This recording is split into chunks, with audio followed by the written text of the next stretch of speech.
Welcome to the University of Georgia's Tifton campus, where we've been breeding turf and forage grasses since the 1930s for people around the United States and the world. Here at the UGA Tifton campus, the turfgrass breeding program has a lot of history. In 1946, Dr. Glenn Burton, along with the USDA ARS, initiated the program in hopes to develop better Bermuda grasses to replace the current industry standards of sanded putting greens and seeded varieties. Since then, the program has released several greens-type Bermuda grasses, including Tiff Green, Tiff Dwarf, and the latest release of Tiff Eagle in 1997. Here in our greenhouse in Tifton is where the process begins to develop new turf grasses.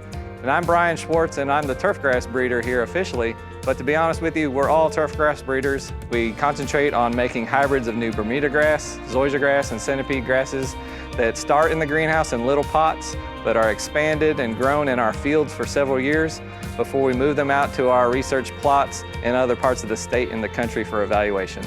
To my back, we have zoysia grass hybrids that we made this year. We're growing them out and we'll plant them in fumigated plots this year.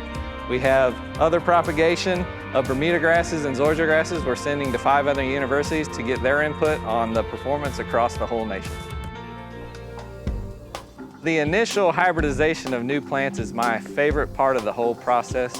Every year we try to make between 2,000 to 6,000 hybrids to evaluate over the next 5 or 10 years. And in 2020, we were blessed with a great crossing season, and in front of you here is our crosses, and we've reached almost 10,000 this year. So we have golf course types, home lawn types, and sports field types that we just can't wait to look at for the next several years. One of the major operations of our turfgrass breeding program in the greenhouse is the maintenance of genetic purity, the propagation of new materials, and the measuring of morphology like leaf widths, leaf lengths, and internode diameters. This is Jing Zhang. I'm a senior research associate. We're working with turfgrass breeders to collect comprehensive data in the field trials using unmanned aerial systems.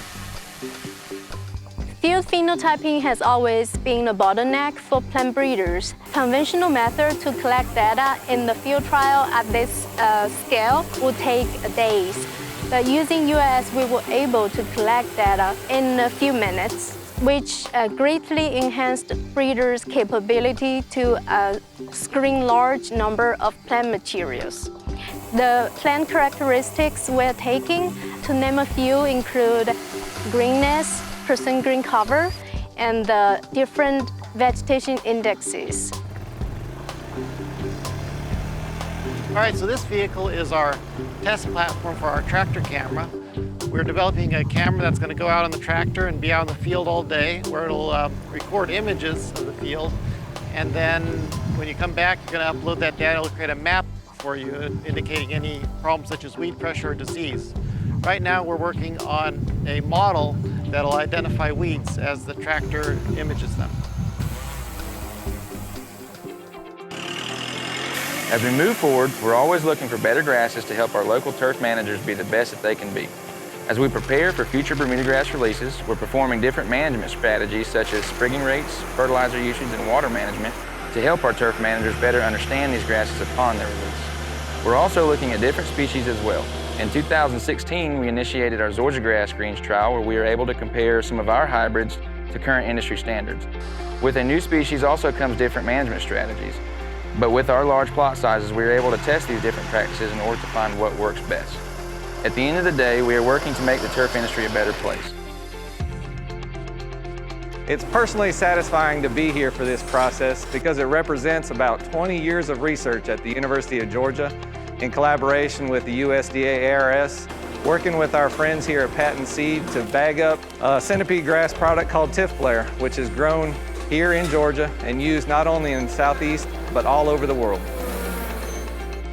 If you had to name one accomplishment at the University of Georgia turfgrass breeding program that I'm most proud of, it would be the release of Tiff Tough Bermuda grass, which is a culmination of research efforts since the early 1990s, carried all the way out through the growers in Georgia, and now over 50 growers in the United States, over 40 in the world, just in collaboration and coordination with the University of Georgia Research Foundation, Georgia Crop Improvement, and Georgia Seed Development to get out a product that saves one of our most precious resources, which is water. I love working in this industry because everyone works together in order to achieve their goals. None of this would be possible without the help from the local sod farms and golf courses that allow the off-site trials, the money and equipment donations that are made each year, and the willingness of the professionals to share what they have learned during their time in the industry. For the last decade, we've been working on drought and shade tolerance here in Tifton, but we want to hear from you if we need to work on something else. Please feel free to contact me, Brian Schwartz, at tifturf@uga.edu.